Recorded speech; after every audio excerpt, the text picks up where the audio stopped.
উত্তরার ৭ নম্বর সেক্টরের ৯ নম্বর রোডের একটি ঘটনা হয়, যা হচ্ছে ফেসবুক এবং অন্যান্য সামাজিক যোগাযোগ মাধ্যমে ভাইরাল হয়ে পড়ে। যে ৫ জন উঠতি বয়সী যুবককে, এর মধ্যে দুজনের হাতে রামদা ছিল, তাদেরকে দম্পতিকে আঘাত করতে অবস্থায় দেখা যায়।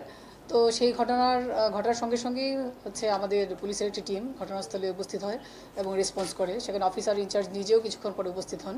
সেখানে আমরা ঘটনার যে বিবরণটা, সেটা হচ্ছে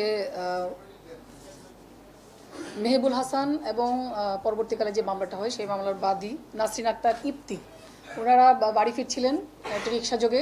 ওনাদের সামনে থাকা একটা রিক্সায় ইতিপূর্বে একটা ঘটনা ঘটে। এই যে বখাটিদেরকে আমরা গ্রেফতার করেছি, তাদের মধ্যে ৩ জন, তারা দুটি মোটরসাইকেল যুগে যাচ্ছিল। তারা প্রচণ্ড শব্দ করছিল।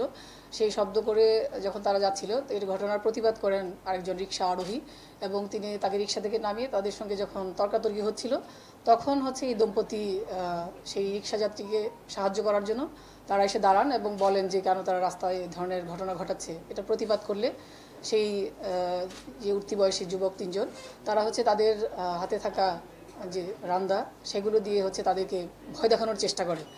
এবং তারা যখন এই ধরনের ঘটনা ঘটায়, তখন অত্যন্ত সাহসিকতার সঙ্গে মেহবুল হাসান তিনি একজনকে ধরে ফেলেন তাদের মধ্যে থাকা। তখন জনগণ এগিয়ে আসে, তাদের চারপাশে জমে থাকা তারাও হচ্ছে আরেকজনকে হাতে হাতে তখন গ্রেফতার করতে সম্ভব হয়, মোবারক হোসেন এবং হচ্ছে রবি রায়কে, এবং তাদের সঙ্গে থাকা একটা মোটরসাইকেলও হচ্ছে আটক করা হয়।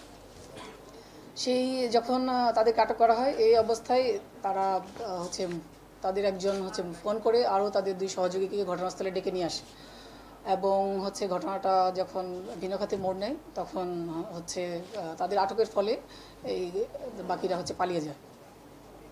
তো তাদের যে আটককৃত আসামিদের তথ্য মতেই আমরা হচ্ছে পরের দিন হচ্ছে আলফাজ ওরফে শিশির নামে একজনকে হচ্ছে আবদুল্লাপুর থেকে গ্রেফতার করি, এবং পরবর্তীতে তার দেওয়া তথ্য মতে আমরা হচ্ছে সজীব এবং সাইফ, এই দুজনকে আমরা পরবর্তীতে টঙ্গী এবং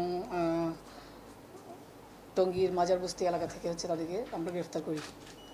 এবং আসামিদের সঙ্গে থাকা যে দুটো রামদা আমরা দেখতে পাই, সেগুলো হচ্ছে উদ্ধার করা হয়, এবং তাদের ব্যবহৃত 3টা মোটরসাইকেলের মধ্যে 2টি মোটরসাইকেল আমরা উদ্ধার করতে সক্ষম হই, এবং এই ঘটনায় হচ্ছে একটি মামলা দায়ের হয় সেদিনই।